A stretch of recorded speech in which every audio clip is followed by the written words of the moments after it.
Good morning tenth class student. आज हम लोग जैसा कि आप लोग जानते हो control and coordination chapter biology में पढ़ रहे हैं। तो आज हम लोग देखेंगे सेंट्रल नर्वस सिस्टम अर्थात सीएनएस। तो जैसे ही मैंने बताया पिछली क्लास में, सेंट्रल नर्वस सिस्टम के दो पार्ट होते हैं, आपका ब्रेन होता है और स्पाइनल कोड होती है। तो आज हम लोग डिटेल में देखेंगे आपका ब्रेन। तो central nervous system of the human being occupies the central axis of the body and it lies along the mid dorsal part of the body and it is highly developed in the human being. It is two main part, brain and spinal cord. So now today we will discuss about the brain or encephalon. Brain is also known as encephalon. So brain is the highest coordination center of the body. तो जो brain होता है, जो मस्तिष्क होता है, सबसे ज़्यादा विकसित हम लोग सभी जितने भी एनिमल्स होते हैं, सभी एनिमल्स में हम लोग मनुष्य के जो ब्रेन है उसको सबसे ज़्यादा विकसित और कह सकते हैं कि ज़्यादा अच्छा मानते हैं। In average human being weight is about 1.5 kg। तो लगभग मनुष्य के जो ब्रेन होता है उसका वज़न 1.5 किलो के आसपास होता है। Major part 98% part of the total nerve system in the human body is the form by the brain. और जो पूरा जो नर्व सिस्टम होता है उसमें लगभग 98% जो टोटल नर्व सिस्टम होता है उसमें केवल 98% केवल ब्रेन ही होता है। The brain is protected by cranium and bony box present in the skull. तो यहाँ पर एक कपाल कह सकते हैं कि एक हम हड्डियों का जो ढांचा होता है क्रेनियम, जिसके द्वारा जो आपका जो एक प्रकार का बोनी बॉक्स, हड्डियों का एक बॉक्स होता है जो कि आपकी जो ब्रेन होता है, ब्रेन की सुरक्षा करता है। It is covered by the 3 layer of the membrane called meninges and especially between occupies a cerebrospinal fluid। तो यहाँ पर आपकी 3 लेयर्स होती हैं जिनको हम मीनिंग्स कहते हैं और इनके बीच में एक लिक्विड पाया जाता है जिसको हम सेरिब्रोस्पाइनल फ्लूइड कहते हैं, विच protect the brain against the mechanical shock. Human brain divided into 3 parts.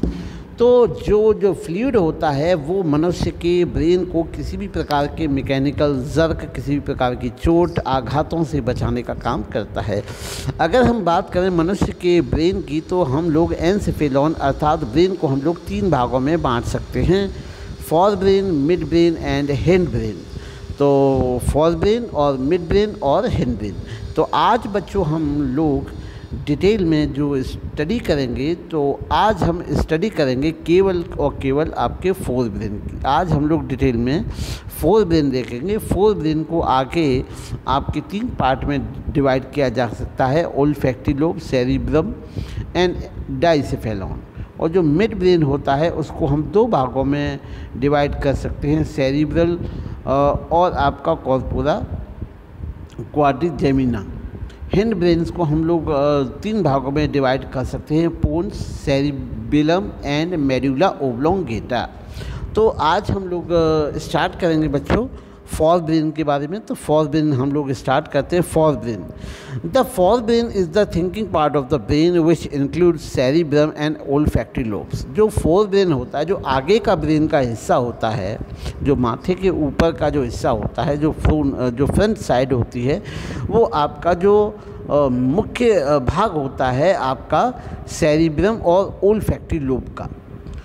Cerebrum is the largest part of the brain. जो सेरिब्रम होता है, सेरिब्रम किसी भी ब्रेन का, किसी भी मनुष्य के ब्रेन का सबसे बड़ा हिस्सा होता है। It is most complex and specialized part of the brain. और ये सबसे ज़्यादा जटिल और सबसे ज़्यादा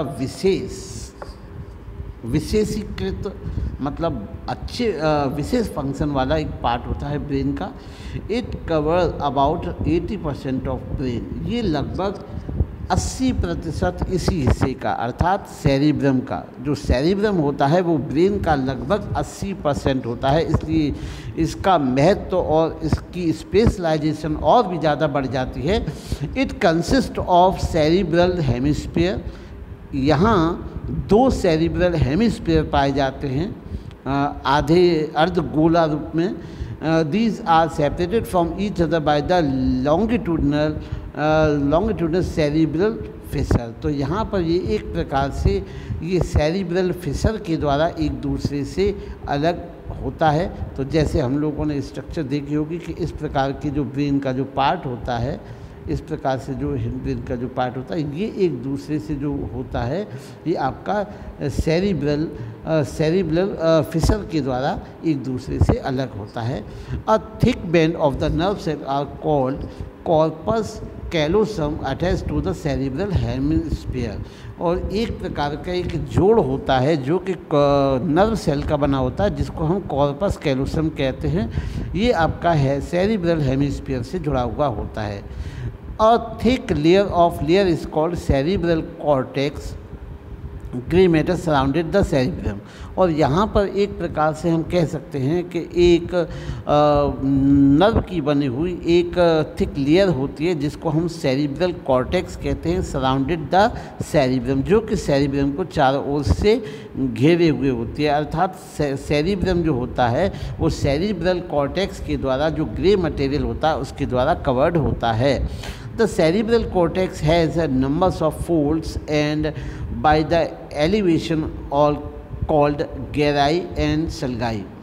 तो जो यहाँ पर जो सेरिब्रल कॉर्टेक्स होता है उसमें कई प्रकार के बहुत सारे फोल्ड होते हैं जिनको हम इनको हम गहराई और डिप्रेशन को सलगाई कहते हैं। जो उठाव होता है इसको गहराई और जो डिप्रेशन होता है इसको हम सलगाई कहते हैं।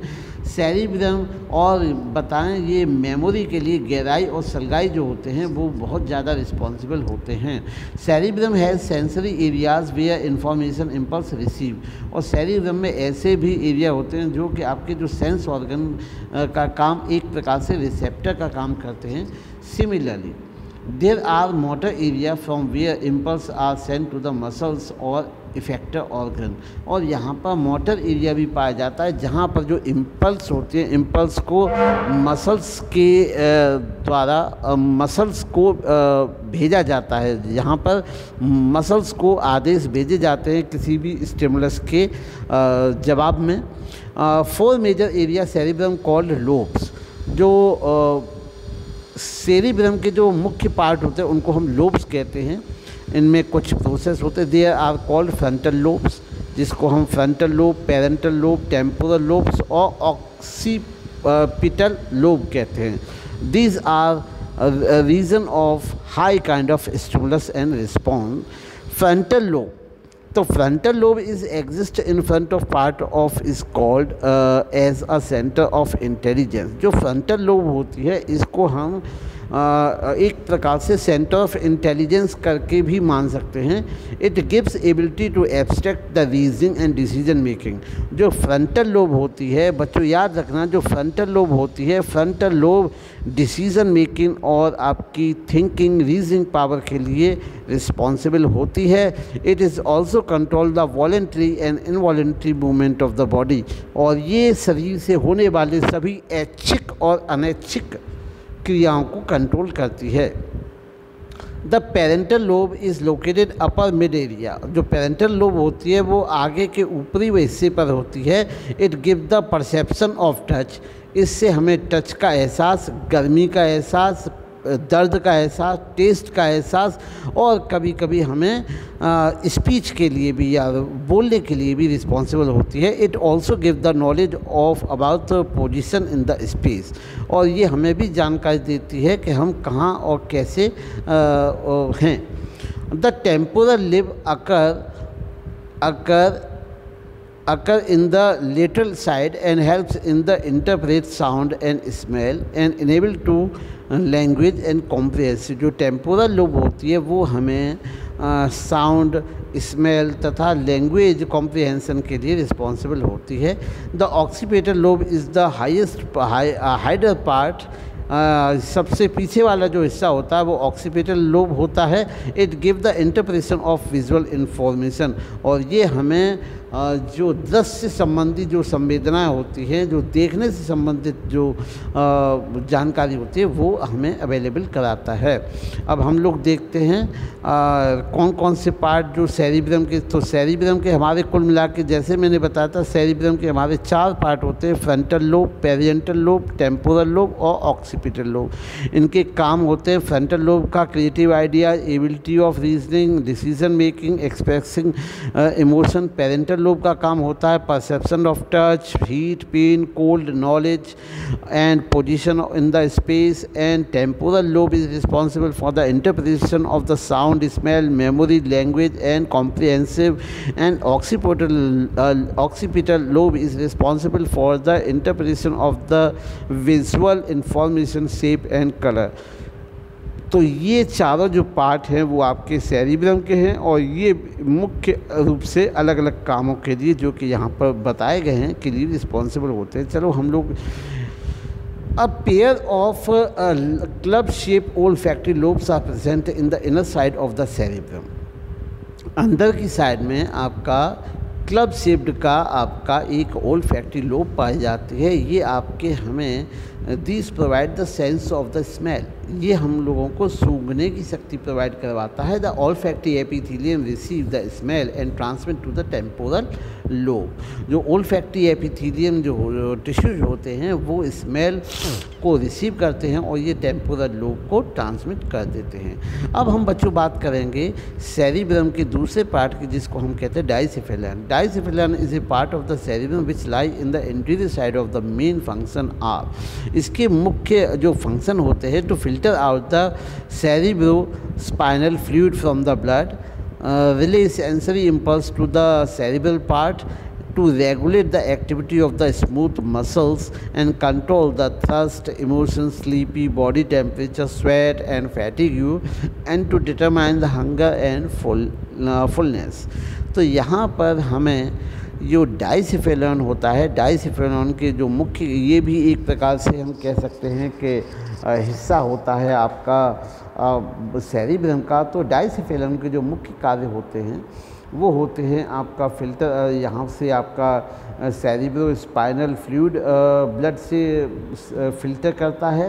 आपका यहाँ पर जो सेंसरी इम्पल्स होते हैं वो आपके रिले होते हैं, और यहाँ से आपको जितने भी स्मूथ मसल्स होते हैं उनको रेगुलेट करता है। और ये प्यास, इमोशन, स्लीपनेस और आपका बॉडी टेम्परेचर, स्वेट और डिटरमिनिंग ऑफ भूख लगना और भूख न लगना, ये सब जो चीज़ें होती हैं वो डाइसेफेलन के द्वारा ही कंट्रोल होती हैं। Diencephalon has a epithelium on roof, thalami on the side, hypothalamus on the floor। Epithalamus bears the pineal body and choroid plexus to filter the cerebrospinal fluid from the blood। Thalami relay the sensory impulse of the medulla and cerebral part। Hypothalamus is control the center of the hunger, thirst, fatigue, sleep and sweat and emotions। तो ये सब चीज़ें जो hypothalamus होता है, hypothalamus आपके hunger, thrust और fatigue, sleep, motion, emotion के लिए आपका रिस्पॉन्सिबल होता है। तो बच्चों, उम्मीद है आपको ये ब्रेन का जो फर्स्ट जो फ्रंट लोब है, फ्रंट लोब के बारे में आपने जानकारी दी जो आज, तो आप लोगों को समझ में आई होगी। कल हम इसके जो अगले पार्ट होंगे उसके बारे में वीडियो बनाएंगे। धन्यवाद।